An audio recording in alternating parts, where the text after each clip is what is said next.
La Sala de lo Constitucional declaró este jueves constitucional las reformas aprobadas por la Asamblea Legislativa para dotar de autonomía a la Unidad de Investigación Financiera de la Fiscalía General de la República. ¿Qué pasos adicionales debería dar entonces la Asamblea Legislativa para potenciar el trabajo fiscal? La respuesta a esa y otras preguntas aquí en 8 en Punto.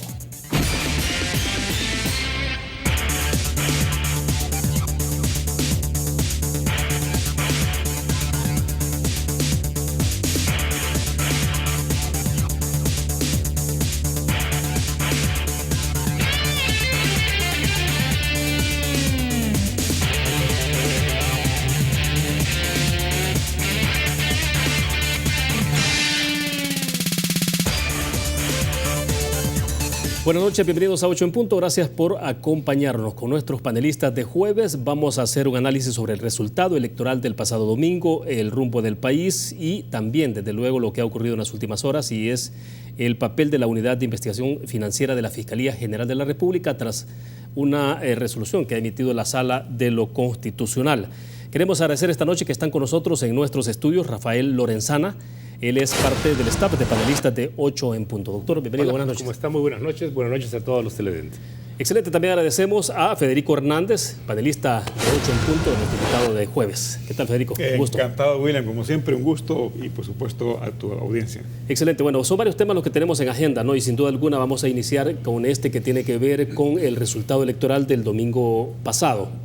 Ya ha concluido este día justamente el escrutinio final y tenemos los resultados. Vamos a ver si los podemos mostrar ahí porque tenemos un full pantalla que el Tribunal Supremo Electoral oficializó esta tarde, por ejemplo, donde aparece que la Gran Alianza por la Unidad Nacional gana, obtuvo 1.434.856 votos, el equivalente al 53.10%. La coalición de partidos, ahí Arena, PCN, PDC, DS, 857.084 votos, el equivalente a 31.72. El FMLN se queda con 389.289 votos, es decir, el 14.41%, y vamos con 20.763, 0.77. Y aparece ahí el detalle del total de votos válidos, que fueron 2.701.992.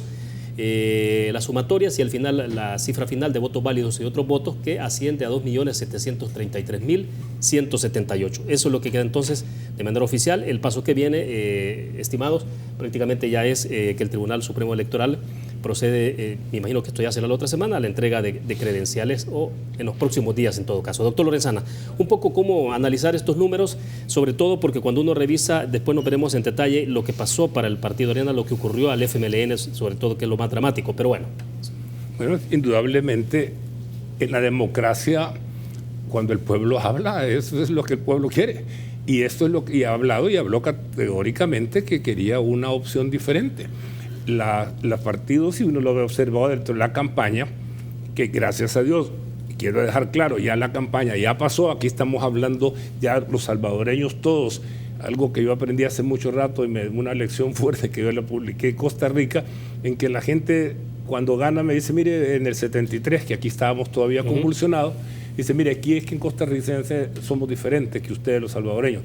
Una vez pasa la campaña, una vez termina, lo que la mayoría manda y aquí nos unimos todos y vamos a trabajar todos por el país. Ahora, el país no ha sido tan así, ¿verdad? No, porque hay que dar una inercia de confrontación bastante fuerte, a veces una estela de... Sin embargo, en este momento, eso lo estoy explicando porque ese es mi llamado, que la campaña ya pasó. Ahora tenemos que respetar el resultado, qué es lo que el pueblo decidió hacer y colaborar, porque ya obviamente el mensaje más claro no puede haber y contundente no puede haber sido. Que si analizamos qué fallas tuvieron, mire, yo sí creo que la principal falla de los dos partidos más grandes fue no darle a la gente certeza de que ese robo tan descarado que ha habido en un par de gobiernos y quizás en otros, pero los que se hagan comprobado, y lo de la Asamblea, algunos que no se les dio trámite y los partidos los protegieron. Entonces la gente les pasó la factura con toda la razón del mundo. Ahora, el problema es que ahora tenemos otra situación, otro panorama que enfrentar. Tenemos claramente la campaña, si yo le pregunto y le he preguntado a mucha gente, dígame, ¿y qué dijeron los candidatos y el que ganó sobre todo sobre seguridad? ¿Qué va a hacer? A saber. ¿Y qué va a hacer sobre el problema de salud o el problema de educación? A saber, porque no tenemos ahorita pistas. Y eso es lo que en este momento, y si el candidato, el nuevo presidente electo nos está viendo, esa es mi súplica a él, que empiece a dar lineamientos, que empiece a dar certezas de para dónde vamos, porque desafortunadamente la campaña no nos dejó muy claro eso. Entonces, a mí los números en este momento ya pasaron. Lo que les pase, lo que tengan que hacer los partidos políticos, Arena, FMLN, todos, ese es problema de ellos y sus membresías. Creo que yo no tengo derecho a opinar qué es lo que van a hacer ahí adentro. Yo lo que creo es que lo que sí opino como salvadoreño es que necesitamos a los partidos políticos, que no existe democracia sin partidos políticos y que deben de darnos la certeza de que van a ser ellos democráticos a su interior. Eso es lo que yo puedo decir de todo esto. Bien, Federico, entonces un poco la interpretación de los resultados, sí creo que es oportuno que después veamos un poco más lo que pasó en cada uno de los partidos y del árbitro, ¿no? El Tribunal Supremo Electoral, que de alguna forma uno pensaría medio vilipendiado en un momento determinado, pero hemos visto el resultado, ¿no? Claro. Bueno, a ver, lo primero creo yo que es felicitar a la fórmula ganadora, obviamente. No hay ninguna duda que ellos hicieron una lectura correcta con respecto a lo que estaba ocurriendo con los partidos políticos tradicionales, ahora llamados tradicionales. No hay ninguna duda, y aquí incluso hay que hacer mea culpa también a algunos analistas que pensamos que era muy difícil que en un momento dado el ahora presidente electo pudiera llevar más de 1 millón de votos sumando a los que ya tenía gana. Yo por lo menos lo veía muy difícil y lo dije varias veces y no tengo ningún empacho en venir a decir me equivoqué. Sin ninguna duda nos equivocamos, no solo fui yo por supuesto, pero digo, yo hablo por mí, ¿verdad? Es por quien puedo hablar nada más. Es obvio que él leyó con bastante antelación que este desgaste de los principales partidos políticos era muy vertiginoso. Algo que no pudimos ver los demás. Yo estaba clarísimo, por supuesto, que las dos marcas partidarias hasta este domingo más importante de El Salvador obviamente estaban muy desgastadas, pero jamás pensé que llegaron a este nivel de declive tan grande. En el caso del FMLN, totalmente de vértigo. Perder 1.100.000 votos con respecto a la última elección de hace 5 años apenas en segunda vuelta es impresionante, ¿verdad? O sea, es de verdad un declive muy grande, y bueno, hay que reconocer que la persona que mejor leyó este asunto fue Nayib Bukele. Y ojo, esto es muy importante recalcarlo, esto no es un tema partidario, el caso de Ghana en particular me refiero. Aquí se trata, lo que pesó fue la persona, lo que pesó fue el candidato sin ninguna duda. O sea, aquí no puedo pedir, y creo que hay voceros de Ghana que también lo han admitido. Esto no es un tema de Ghana, finalmente Ghana fue el vehículo para, pero no cabe ninguna duda que ha sido el candidato el que ha llevado ese montón de votos a Ghana. Obviamente hay un caudal político importante, pero también hay que decir que la ciudadanía envió, sobre todo aquella ciudadanía que no acudió a votar, también envió un mensaje. Y eso lo hablábamos la vez pasada, aunque estábamos ya hablando de que era irreversible totalmente el domingo. El domingo por la noche, así es. Exactamente el resultado. A pesar de eso, estábamos hablando del nivel de ausentismo que hubo, que es bastante alto. Hombre, esto hay que relativizarlo, porque obviamente cada vez que hay una elección el padrón va creciendo, y con respecto a ese padrón, por supuesto, los porcentajes que obtienen los partidos va variando. Exacto. Sin embargo, sí hay que reconocer que hay muchísima población que decidió no ir a votar. Esa también está mandando un mensaje. Entonces, bueno, felicitar a la fórmula ganadora, esperar a ver cuál va a ser su actitud, obviamente, y por supuesto vamos a analizar cada uno de ellos. Me interesa después de la pausa, porque vamos a una pausa comercial, doctor. Cuando regresemos a analizar un poquito más en detalle el caso FMLN Arena, para que pasemos, me interesa que avancemos una conversación sobre lo que viene ya, ¿no? Que tiene que ver con gabinete. Obviamente no hay nombres en este momento, un poco de especulaciones, pero ¿cuáles pueden ser los criterios mínimos que ustedes pueden ver en términos de cómo una buena gestión gubernamental tiene como punto de partida la configuración de un excelente gabinete de gobierno? Vamos a una pausa, regresamos. Banco Promérica cuenta con la garantía de rapidez en todas sus cajas, donde te atienden en 20 minutos o menos. Seguimos en 8 en punto. Doctor Lorenzana, lo interrumpí el segmento pasado para concluir un poco la idea, porque me interesa que veamos entonces este tema de efectivamente ya en términos de números, la distancia que, porque bueno, Nayib Bukele casi triplicó al FMLN en votos y duplicó prácticamente poco menos de duplicar, pero casi duplicó al Partido Arena de la coalición. Pero bueno. No, para mí, como le dije, obviamente eso ha sido y lo decía Federico, ha sido una lección tremenda para el país. ¿Qué es lo que tienen que hacer los partidos? Bueno, los partidos políticos, principalmente los dos grandes de lo que estamos hablando, tienen que recomponerse, tienen primero que aceptar, tienen que ser democráticos por una parte. Para mí lo que he visto tradicionalmente en otros países civilizados es que un partido que pierde la cantidad de votos y pierde la presencia que pierde, lo menos que pueden hacer las cúpulas es retirarse y dejar que ese partido tome otro rumbo. La otra cuestión es que nosotros en El Salvador acusamos sí a los partidos porque ellos son los que los nombran, pero nosotros necesitamos tener ciertas leyes y cambios en la forma de gobernar este país para que no se vuelva a tocar la caja pública y se nos estafe, porque a nadie le gusta pensar que vamos a trabajar tanto, pagar impuestos para que alguien se lleve unas cantidades tan ridículamente grandes como las que se han perdido en el país. Entonces yo considero que ahora con este mensaje los partidos primero tienen que recomponerse. Yo imploro de que se recompongan, porque yo sí creo en la democracia y creo que los partidos políticos es importante. El cansancio que llegó Venezuela y la ruta que tomó Venezuela, espero y creo y deseo y creo que este caballero no la va a tomar. Porque cuando en Venezuela se llegó un Chávez, es porque los partidos políticos habían hecho pedazos del sistema de Venezuela. Sí. Entonces ahora tenemos la oportunidad, como yo dije, y quiero insistir, ya la campaña pasó, veamos para adelante, y este señor, si se deja ayudar, hay que ayudarle, y la gente que pueda ayudar, que ayude, porque este es país. Bien, ya vamos a mostrar incluso el tuit porque hoy, esta tarde, se ha reunido el presidente electo Nayib Bukele con la embajadora norteamericana y hay ahí algún mensaje que creo que es importante a propósito de que usted lo tocaba para que lo analicemos. Claro. Pero Federico, justamente de lo que estamos hablando en términos ya de números puntuales, de votos, de diferencias, por ejemplo, la diferencia del resultado electoral de Ghana, Nayib Bukele, sobre el Partido Arena fue de 577.772 votos. Respecto del FMLN, esto es más dramático, ¿no? Porque se elevó a 1.045.567 votos.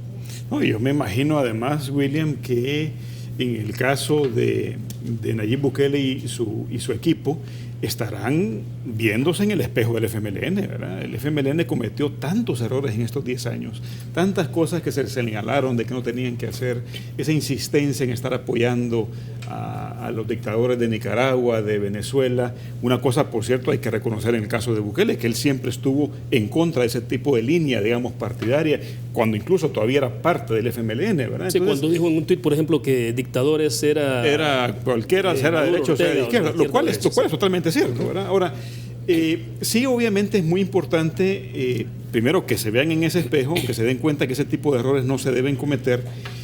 Ha habido de parte del FMLN también un ataque despiadado a la institucionalidad democrática. Aquí el FMLN no se tomó más el país porque mucha gente salimos a defenderlo, pero tuvimos que salir a la calle en un momento dado. Recordemos aquella crisis del 743, etcétera, ¿verdad? Sí. Ahora, por supuesto, ya es historia, pero en aquel momento de verdad estuvieron a punto de tomarse todo, ¿verdad? Entonces, yo creo que es importante entender que los salvadoreños amamos la democracia y queremos seguir viviendo en democracia, ¿verdad? Si el presidente electo lo entiende, sí, respeta la institucionalidad y además se deja ayudar, como en efecto menciona Rafael, pues hombre, este asunto va a ir bastante mejor de lo que alguna vez pensábamos. Hay muchas actitudes que yo critiqué y que sigo criticando de la campaña, no solamente en el caso de él, sino de mucha gente que lo rodea, que obviamente no las veo, no las quiero ver reflejadas en un gobierno, no hay ninguna duda. Esas críticas siguen siendo válidas, ¿verdad? En la medida, por supuesto, en que vimos una distorsión muy grande en medio de esta campaña. A mí, esas estructuras, por ejemplo, de ataque en redes sociales, yo espero que no tomen carta de ciudadanía en El Salvador, ¿verdad? Y ojo, no solo me refiero a las estructuras en este caso, digamos, de la gente que pudo seguir o tener simpatía por Nayib Bukele, también me refiero al otro lado, porque también, checa, con él también hicieron barbaridad y media en redes sociales, hay que reconocerlo. O sea, que nos dejemos esas cosas atrás, ¿verdad? Y que realmente vayamos viendo, como dice Rafael, en función país. Si los salvadoreños nos ponemos en modo país, la cosa va a ir mejor de lo que pensamos. Obviamente hay muchísimas cosas que tienen que hacer. En este momento Nayib Bukele recibe un país sumamente emproblemado, solamente en el tema de seguridad. Sí, hombre, el rumbo que va a tomar con respecto a las políticas de seguridad son importantísimas. Salud, educación, bueno, ya sabemos la retaíla de cosas que hay que hacer todavía. Bueno, entonces usted, el doctor Lorenzana, hablaba un poco del tema de las relaciones. Decías tú, por ejemplo, hace un minuto sobre la posición de Nayib Bukele respecto a Cuba, Venezuela, Nicaragua, y justamente ahora, ¿no? Ahí sí tenemos el tuit de esa reunión. La embajadora Jane Mains, la embajadora norteamericana, dice: una vez más felicito al presidente electo Nayib Bukele, y Estados Unidos y El Salvador tienen una historia de cooperación y fuertes lazos diplomáticos. Estados Unidos continuará apoyando los esfuerzos de El Salvador para hacer crecer la economía, mejorar la seguridad y fortalecer sus instituciones. Un poquito después contestaba a Nayib Bukele en su cuenta de Twitter: una reunión, dijo él, muy productiva de más de 3 horas. El Salvador trabajará para fortalecer las relaciones con nuestro aliado natural más importante. Bueno, mira, esas son señales. Aquí hay dos mensajes interesantes. Uno, que sea con la embajadora de Estados Unidos, con la que tenga esta primera reunión, digamos, importante, claro, desde que ha sido pública, digamos, como presidente electo. Y además ese intercambio de tweets. O sea, eso creo yo que habla ya de un cambio que, por supuesto, es positivo. Y claro, y es que nos da señales. Y eso es lo importante cuando yo hablo de decir, mire, déjese ayudar. Si se deja ayudar, esa es una de las primeras cosas. Si se deja ayudar, si ya está hablando con la embajada americana, que es nuestro principal socio, donde tenemos la gran mayoría de población y lo reconoce como tal, entonces vamos bien. Eso es lo que necesitamos, empezar a ver las señales. Y yo creo que debe de apoyarse. Mire, yo no puedo dejar de mencionar que lo que viví, porque lo viví, los gobiernos militares tenían los mejores gabinetes que hemos tenido en la historia desde que yo vivo. Tenía las autoridades en cada área del país, eran los mejores profesionales de aquel tiempo. ¿Cómo se llama? Relaciones exteriores, un caballero que tenía una capacidad, una preparación, etcétera.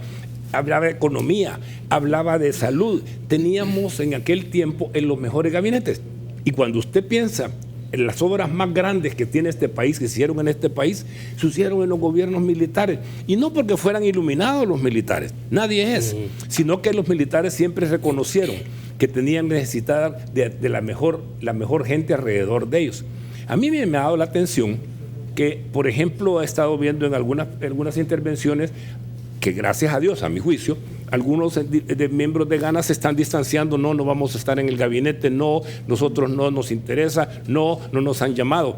Y cuando llamo a la atención a eso es porque la gente que se le ha visto a él, al presidente electo, a su alrededor, hay alguna que tiene sus capacidades, tendrá, pero no se le ha visto mucha gente para decir, un gabinete es una cosa tan importante. Entonces, mi llamado es para que él busque la mejor gente, y mi llamado es que para que la mejor gente no rehúse ayudar, porque tenemos que ayudar por país. Esto ya no puede ser de ideologías, esto no puede ser... No, si él necesita ayuda y busca a la gente, obviamente tienen que conversar, tienen que haber puntos de interés común. Pero no empecemos a demonizar a todo el mundo. Esto es que este se metió porque quizá tenía hambre o porque... No, dejemos que la gente... Exacto, dejemos que la gente que quiera participar, participe, porque necesitamos la mejor gente en este nuevo gobierno. Bueno, un indicador, William, definitivamente va a ser la conformación de ese gabinete y la calidad de la gente que vaya a integrarlo, no hay ninguna duda, ¿verdad? Y en ese sentido también el presidente electo va a enviar indicaciones de por dónde va a andar, digamos, su gobierno. Entiendo yo, además, que ha buscado ayuda, o sea, parece que ha llegado a diferentes instancias o ha hecho conocer a diversas instancias que quiere conformar un gabinete meritocrático, ojalá así sea. Y por supuesto en ese momento veremos también buenas señales, si es que en efecto las da. Bueno, excelente, nos quedamos en el punto, vamos a otra pausa comercial. Federico, quiero volver sobre un punto que lo tocamos rápido en el segmento pasado con el doctor también, y que tiene que ver con la estructuración de gabinete, porque uno se pregunta, bueno, ¿cómo debería estructurarse un buen gabinete, siendo que la historia en este país confirma que la mayoría de funcionarios obviamente son asignados de manera discrecional, ¿no? O sea, estamos hablando del equipo de ministros, desde luego, pero luego vienen otra cantidad de cargos que pueden ser más intermedios, pero que son estratégicos. para construir, para configurar un perfil de gabinete. Entonces, obviamente en el país no tenemos una legislación que obliga al presidente de la República a decir vamos a establecer estos criterios. Como no hay una Chile, ley, por ejemplo. como en Chile. Sí. No hay una ley de la función pública todavía. Después de 10 años sigue todavía en la discusión, ¿no? Lamentablemente. Pero bueno, entonces, ¿cómo trabajar alrededor de eso? Porque, dejo plantear la interrogante, que es la segunda, es ¿qué señales da entonces? ¿Puede dar indicativos la conformación de un gabinete, las personas que se elijan? Sí, sin duda, William. Por ejemplo, hablemos del gabinete económico. Sí, claro. El nombramiento del ministro de Hacienda, el próximo ministro de Hacienda, es importantísimo. Claro. Por ejemplo, quién va a dirigir la cartera de Economía, quién va a dirigir Proesa, por ejemplo, quién va a dirigir la Secretaría Técnica, que además tiene un papel de coordinación importante dentro del gabinete. En fin, ese tipo de cargos que son claves, sumamente claves para el funcionamiento del Estado y además para reactivar la economía. La economía ha estado sumamente estancada. Estamos a la cola de prácticamente todos los países centroamericanos, ¿verdad? Después de haber estado a la vanguardia, hoy estamos en el sótano, ¿verdad? Y eso se ha debido también, ojo, a una actitud demasiado beligerante frente a los sectores productivos. Es decir, hemos tenido 10 años de un gobierno absolutamente antiempresarial. Eso no puede continuar, es absurdo. Si hay un Estado, un gobierno que quiere sacar adelante la economía, no se puede estar peleando con los sectores productivos, con los sectores que generan empleo, ¿verdad?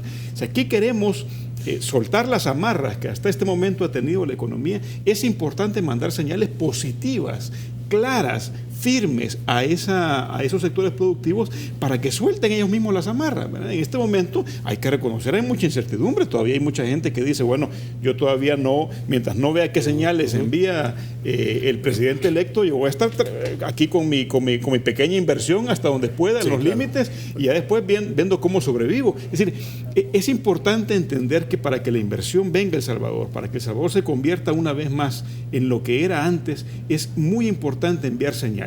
Y esas primeras señales, de aquí al 1 de junio, de aquí a que entre y tome posesión el presidente Nayib Bukele, va a ser bien importante que envíe las señales claras, auténticamente diciéndole a los sectores productivos, miren, ustedes son socios del desarrollo, no los podemos dejar fuera, ¿verdad? No es el tipo de mensaje que hemos tenido en estos últimos años, y por eso es que la economía está como está. Sí. Doctor Lorenzana, cuando Mauricio Funes ganó la elección presidencial en 2009, siempre se decía, ¿no?, que iba a tener algún periodo donde podía él demostrar que efectivamente podía hacer transformaciones importantes en el país, sobre todo porque contaba con un buen nivel de respaldo en términos de legitimidad electoral, sectores incluso sociales o económicos que uno escuchaba pues que mostraban ese nivel de respaldo, y algunos sugieren que por lo menos 2 años Mauricio Funes los desperdició en tanto no logró articular ningún esfuerzo que permitiera a este país dar avances. Y después del segundo año, después del tercer año, lo que se elevó fue la confrontación y la polémica, la controversia.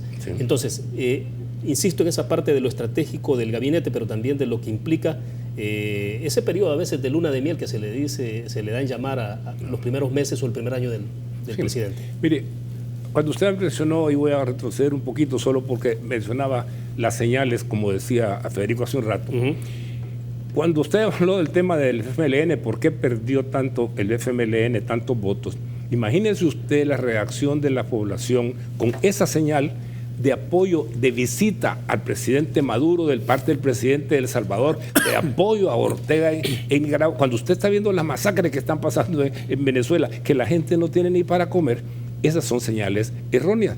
Entonces, volvemos a lo que importante de las señales. El presidente, estamos esperando al presidente electo que nos diga, se nos dé más o menos por dónde vamos a ir.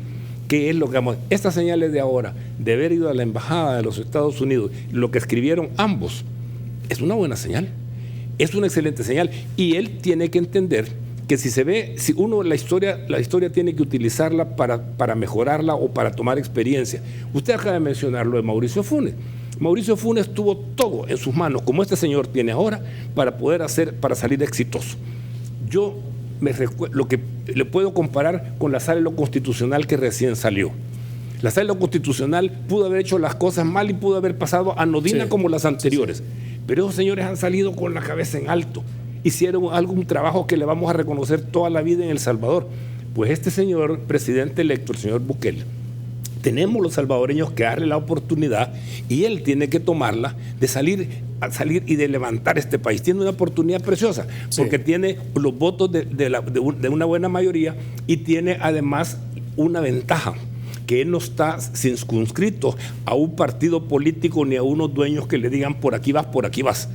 Él ahorita, él va a demostrarse y tiene que hacer sus propias decisiones, porque como bien se dijo, lo dijo Federico al principio, no ganó, ganó él. Y cuando él ahora va a tomar sus decisiones como presidente, tiene la oportunidad y nosotros los salvadoreños tenemos que ver ya, olvidémonos de la campaña, vamos para adelante, si él quiere ayuda, la gente capacitada que él escoja, que le ayude. Y en ese sentido, ¿cómo moverse? En ese sentido, William, también la cintura que él tenga política con respecto a la Asamblea es importante. Justamente a ese le punto que quería abordar, ¿no? Porque me parece que es relevante, sobre todo porque, bueno, de alguna forma Nayib Bukele articuló un esfuerzo, uno de los eslogans básicos fue los mismos de siempre, ¿no? Entonces, uno se pregunta, bueno, en la Asamblea Legislativa, ¿cómo articulará su esfuerzo Nayib Bukele? De tal manera que entonces no le calce a él con los mismos de siempre. Claro. Y esto nos retrotrae, William, a hace 5 años y a hace 10 años, ¿verdad? Cuando llegaba Mauricio Funes como presidente y se estrenaba, y cuando llegaba el profesor Sánchez Serén como presidente y se estrenaba, era exactamente lo mismo. Todo el mundo nos preguntábamos, bueno, ¿y cómo va a ser el tipo de relación que va a tener con los demás partidos políticos? Algunos de ellos además acostumbrados a ciertas dádivas, ¿verdad? Tanto se habló del maletín negro en la época de Mauricio Funes y muchos dijimos, bueno, démosle la oportunidad, el beneficio de la duda al profesor Sánchez Serén a ver si él cambia ese tipo de correlación, y aparentemente no la cambió, ¿verdad? Entonces, en este momento, ojo, hay un montón de gente poniéndose a las órdenes, ¿verdad? Sí. Esto también hay mucho de oportunismo en esto, hay que tener muchísimo cuidado, porque claro, al nomás alguien gana la presidencia de la República, hay un montón de gente que se va a llegar a ofrecer como tapete. Sí, no es extraño las argollas alrededor de los presidentes, ¿no? Que terminan aislándolo, hasta sustrayéndolo de la realidad. Es correcto. Y lo hemos tenido en las últimas décadas, ¿verdad? Entonces, hay que tener mucho cuidado con eso, pero no hay ninguna duda que el presidente electo tiene que acercarse a las distintas fracciones y comenzar a negociar con ellos, por supuesto, porque si no, no se genera gobernabilidad, ¿verdad? En esos acercamientos, la cintura política que él vaya a tener la va a demostrar incluso en las primeras de cambio, ¿verdad? Hay que recordar, tenemos 1.200 millones que hay que refinanciar, por ejemplo. Esa deuda, ¿cómo? Si no es a través de la negociación con los partidos políticos, entre otras cosas que se pueden decir, ¿verdad? Entonces, va a ser muy importante que la forma de tratar a los demás partidos, él se dé cuenta que hay una actitud que debe tener con respecto a ellos, olvidándose, como dice Rafael, del tipo de cosas que pasaron en esta campaña que fueron muy feas. Quiero mencionar algo también. Esto tiene que ver con lo que pasa al interior de estos partidos políticos. ¿Qué va a pasar con el FMLN después de esta terrible derrota?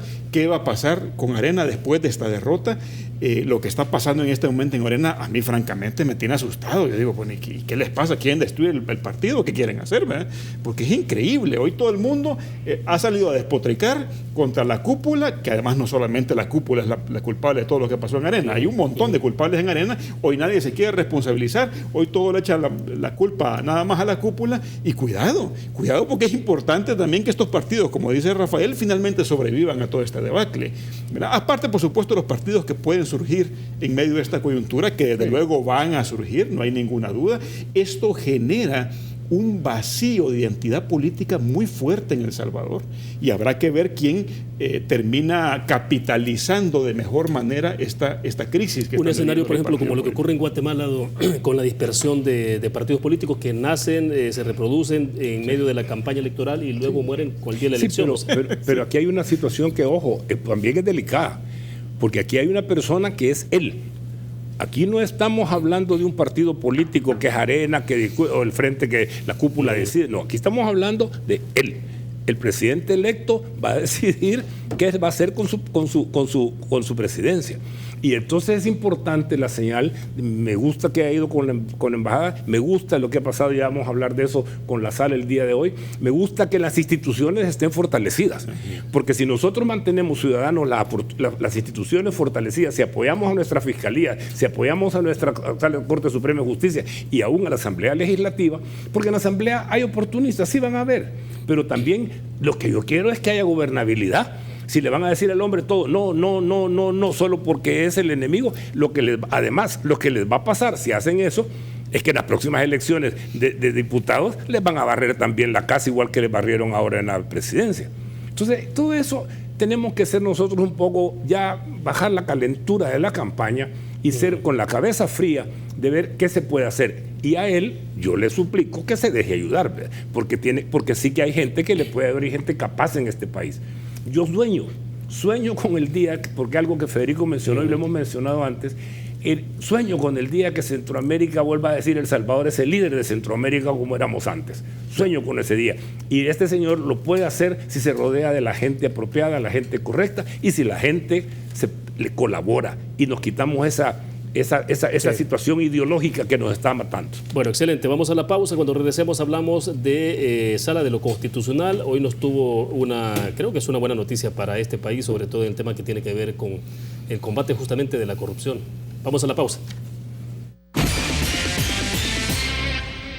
Bueno, mis estimados, este día nos almorzamos entonces con una noticia que creo que es muy importante para este país. La Sala de lo Constitucional declaró constitucional el proyecto de reforma al artículo 70 de la Ley Orgánica de la Fiscalía General y superaron el veto presidencial. Esto tiene que ver obviamente con el establecimiento de autonomía, la capacidad en términos financieros también de la unidad de investigación fiscal de la Fiscalía. La controversia financiera, se recuerdan ustedes el año pasado todo lo que se generó alrededor de esto, que por último el presidente de la República estableció el ejercicio del veto, ¿no? Y el país... superaron. Exactamente, fue superado y entonces eso pasó después a Sala. Más bien quisieron superarlo y en aquel momento ni Gana ni el FMLN dieron su voto para superar el veto. Y terminó entonces en Sala de lo Constitucional. Sí, ahora superaron y lo llevaron a la sala. Terminó en Sala. Terminó en Sala. Exactamente. Entonces la Sala, hace esta resolución y en su comunicado, por ejemplo, dice que resolvió que la reforma aprobada por la Asamblea Legislativa y vetada por el presidente de la República es constitucional, pues no implica invasión a la atribución del fiscal general de la República. Creo que tenemos ahí el comunicado para que lo mostremos. Entonces insiste que no implica invasión a la atribución del fiscal general de la República de dirigir la investigación del delito, ni la desplaza a favor de la unidad de investigación financiera, porque el sentido de la autonomía funcional y técnica de esta última se circunscribe a la generación de inteligencia financiera y en caso de encontrar indicios de ilícitos, lo recopilado deberá ser puesto a disposición del fiscal general de la República para que dirija la investigación respectiva. Bueno, ahí continúa, ¿no? El fiscal no pierde, digamos, la posibilidad de establecer penalmente lo que corresponde. El control. Exactamente. Entonces, un poco la interpretación, porque me parece que es la primera resolución de Sala de lo Constitucional que va al fondo sobre un tema tan estratégico, tan importante para el país, que tiene que ver con transparencia, con el combate a la corrupción. Exacto. Para mí hay dos cosas importantes en eso. En primer lugar, quiero felicitar a la Sala y como salvadoreño me siento contento porque en un punto como ese, con esa decisión, lo que puedo decir es tenemos Sala. Y yo creo que esta Sala, si va a continuar con esa disciplina para salir con la cabeza tan en alto como los que los antecedieron, esta es una de las primeras muestras y me da realmente mucho gusto. Yo sé que no vamos a estar de acuerdo todos los salvadoreños todo el tiempo en las resoluciones de la Sala, como no lo estuvimos con la Sala anterior.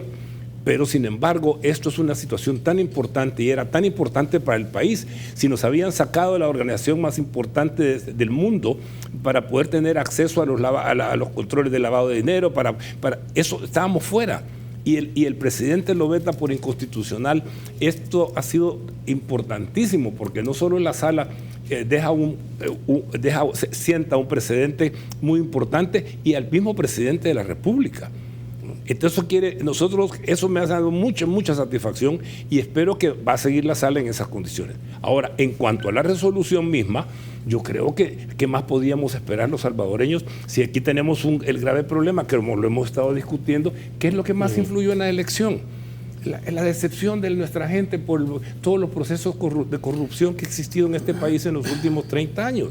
Entonces ahora le damos las armas a la Fiscalía y ojalá el nuevo presidente, el presidente electo y la misma Asamblea Legislativa consideren darle mejor presupuesto y no tener que estar dependiendo de la cooperación internacional como le toca a la actual Fiscalía.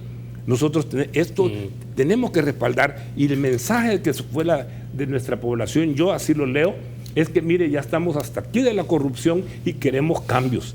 Y esto viene a fortalecer lo que la gente quería. Bueno, y se recuerdan ustedes, Federico, por ejemplo, en octubre pasado, los jefes de la Unidad de Investigación Financiera decidieron suspender a la UIF de El Salvador del Grupo Egmont debido a un continuo incumplimiento, decía, de los principios relativos a esa independencia operativa y autonomía de la UIF de El Salvador. O sea, estábamos, me imagino que ya con esto pues volvemos a ser parte y la Fiscalía General tendrá acceso a información privilegiada de movimientos financieros sospechosos y demás. Es que para que la gente entienda muy brevemente, el Grupo Egmont ayudaba a que los países pudieran intercambiarse información vital entre sí para poder detener a aquellas personas que estuvieran haciendo movimientos sospechosos financieros en cualquier parte del mundo. Sí, claro. Eso es el Grupo Egmont, ¿verdad? Entonces, para decirlo, digamos, muy brevemente. Entonces, ¿qué implica esto? Que nos habían suspendido, como país estábamos suspendidos del Grupo Egmont, con lo que eso significaba también incluso en términos de inversión, ¿verdad? Porque al final esto baja la categoría del país, en fin,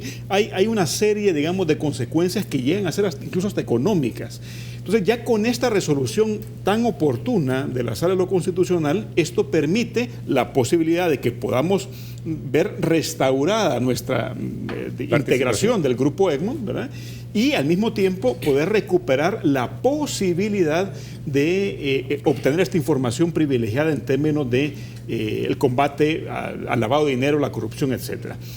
Yo recuerdo que cuando se dio el veto del presidente y nos sacaron del Grupo Egmont, el que estaba en aquel momento, creo que era de apellido Cortés, el fiscal Cortés, dentro de la Fiscalía General de la República, valga la redundancia, él dijo que el veto del presidente a quien más beneficiaba era Mauricio Funes, porque había decenas de peticiones de información que a través del Grupo Egmont se podían canalizar para poder obtener información sobre los movimientos financieros de Mauricio Funes en el exterior y que esto de alguna manera lo impedía. Entonces ahora entendería yo que una vez restaurados en el Grupo Egmont vamos a poder movilizar mejor esa información y por lo tanto obtener otra vez la calificación que necesitábamos para demostrar como país que realmente vamos a combatir la corrupción. Y además la independencia es importante. Acordate lo que pasó cuando Mauricio Funes sacó al público el problema de la investigación de Francisco Flores en el ROS. Pues sí, pero es que eso era parte de los intercambios de información que nosotros teníamos acceso y que estábamos suspendidos. Lo que no podían hacerlo público. Lo que no podían hacerlo público.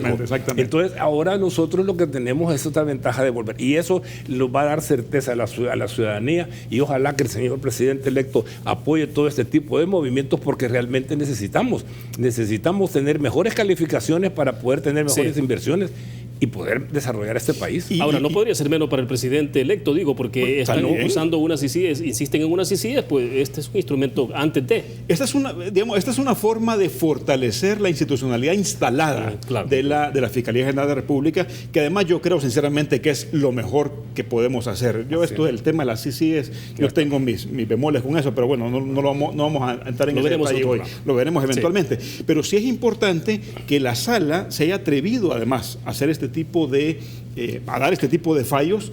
Una semana, ni siquiera una semana se ha cumplido de las elecciones. Hay un presidente electo ya y esto le envía una señal también al presidente electo. Esto es bien importante. O sea, lo que decía Rafael, a mi juicio, es lo mejor de todo esto. Tenemos Sala, se demuestra que la institucionalidad está funcionando y que la separación de poder debe continuar, como sucede en cualquier democracia madura del mundo. Esa es una excelente noticia que nos cae este día. Bueno, y me imagino que le llega una buena noticia que le llega a las manos al fiscal recién electo, ¿no? A Raúl Melara. Así es. Y también ahí hay pendiente una resolución con la elección del fiscal Raúl Melara, que vamos a ver también qué decide la Sala. Porque si la Sala decide continuar con la jurisdicción que dejó la Sala anterior, bueno, el procedimiento jurídico que sentó la Sala anterior, no sé cómo le iría al fiscal si lo que lo acusan es cierto, pero si la cambian la jurisprudencia, si es que la cambian la jurisprudencia, vamos a ver qué hace la Sala. Ojalá no la cambien. Ojalá no la cambien. Porque es importante que estén despartidizadas estas instituciones. Yo estoy de acuerdo, ojalá que no la cambien porque tampoco queremos ver, o sea, nos ha funcionado. Nos está funcionando tener funcionarios, valga la redundancia, que están separados del sistema partidario, del sistema político, que están fuera de esa influencia. Nos ha funcionado. Ojalá yo lo lamento si es que hay una vinculación del señor fiscal, a quien le tengo mucho respeto, pero si esa situación es así, yo prefiero que la sala mantenga esa jurisdicción, porque este país no podemos estar pasando ese tipo de cosas cada cierto tiempo. Bueno, excelente. Se nos ha agotado el tiempo. Gracias, doctor Lorenzana. Un placer. Muy gentil, muy amable. Gracias, Federico. Como siempre, un enorme gusto, William. Gracias. Excelente. Gracias a ustedes también, a nuestros televidentes. Mañana cerramos la semana, una interesante entrevista. Les invito a que nos acompañe siempre. Dos rectores estarán con nosotros, el rector de la Universidad Tecnológica de El Salvador, ingeniero Zárate, y también el rector de la Universidad Centroamericana UCA, el padre Oliva. Estaremos conversando sobre encuestas, resultado de las encuestas, el resultado electoral y también, desde luego, el rumbo del país con el nuevo presidente electo que deberá tomar posesión el 1 de junio. Nos vemos mañana, 8 en punto. Buenas noches.